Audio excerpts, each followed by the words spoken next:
अभी भी छोटे बिखरे हुए उद्योग की समाप्ति नहीं हुई है और ऊर्जा की आवश्यकता है।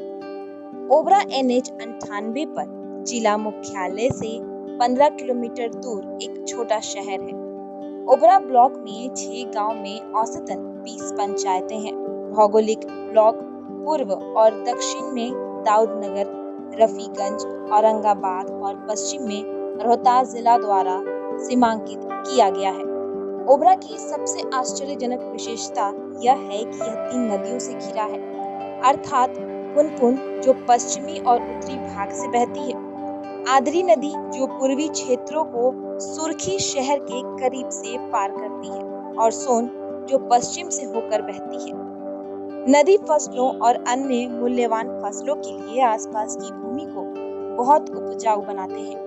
इसकी विभिन्न लाभकारी भौगोलिक विशेषताओं में से एक में पुनपुन और अदरी नदी के संगम पर इसका स्थान शामिल है, तो दूसरा सोन नदी के मैदान पर फैली हुई है, जिससे ओबरा को बहुत उपजाऊ मैदान के लिए जाना जाता है।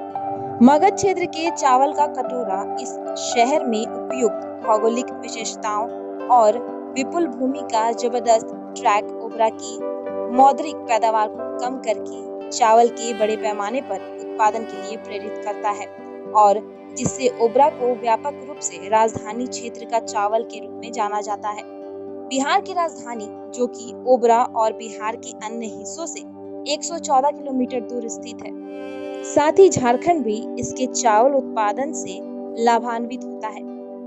इसलिए यह स्पष्ट है कि इस शहर के 2,22,096 लोगों की आबादी मुख्य रूप से कृषि पर निर्भर है। यह शहर 15वीं शताब्दी के बाद से एक बार सुंदर और अनोखे कालीनों और कंबलों की बुनाई की परंपरा के लिए व्यापक रूप से जाना जाता था।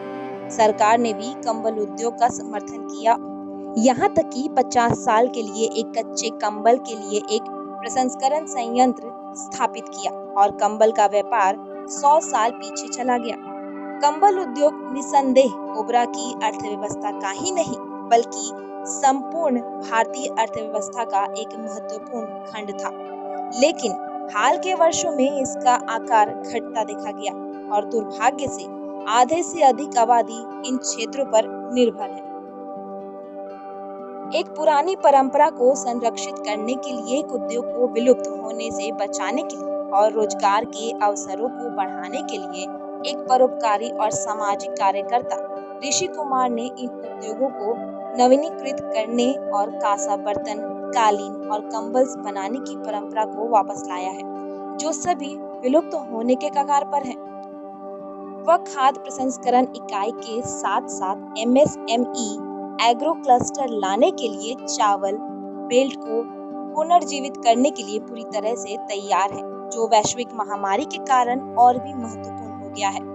अमेठी यूनिवर्सिटी से MBA करने वाले श्री ऋषि कुमार को रियल एस्टेट सेक्टर और हॉस्पिटैलिटी सेक्टर में लगभग एक दशक का अनुभव है। ऋषि कंपनी के समग्र कामकाज में गहरी रुचि लेते हैं और रणनीतिक निर्णय लेने में महत्वपूर्ण भूमिका निभाते हैं। ऋषि के पास सर्वव्यापी ज्ञान का आधार बनाने की दृष्टि है, जो प्रौद्योगिकी में नवीनतम नवाचारों के आधार पर सभी के लिए सुलभ है, और अंतिम लेकिन कम से कम वह परोपकारी कार्यों में लगे विभिन्न सामाजिक संगठनों से जुड़े नहीं हैं। राज्य सरकार ओबरा की उपेक्षा कर रही है, जिसके परिणाम स्वरूप उद्योगों की दुर्दशा और पीड़ा हुई है। यह शहर कभी प्रसिद्ध था, जिसके कारण बड़े पैमाने पर बेरोजगारी हो रही थी। शहर के पास अनुकूल भौगोलिक परिस्थितियां, क्षमता और मानव श्रम है, जो पूरी तरह से उपयोग में नहीं लाया जा रहा है और वर्षों से उपेक्षित था। उचित नियोजन और क्रियान्वयन की कमी से हमारी परंपराओं और इन उम्र के पुरानों उद्योगों में कंबलों, कालीनों आदि का विलोपन होगा। अपनी पिछली महिमा को संरक्षित करने और पुनर्स्थापित करने के लिए एक बदलाव करना महत्वपूर्ण है। इसलिए ऋषि कुमार एक सामाजिक कार्यकर्ता के आखिरकार इन उद्योगों को एक बार फिर से मजबूत करने की दिशा की पहल की है।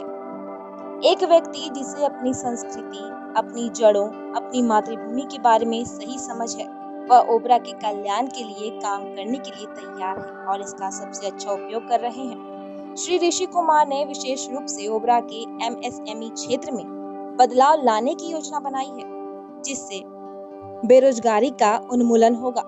कई रोजगार के अवसर पैदा होंगे, जिसके परिणाम स्वरूप ओबरा के लोगों के आय में वृद्धि होगी।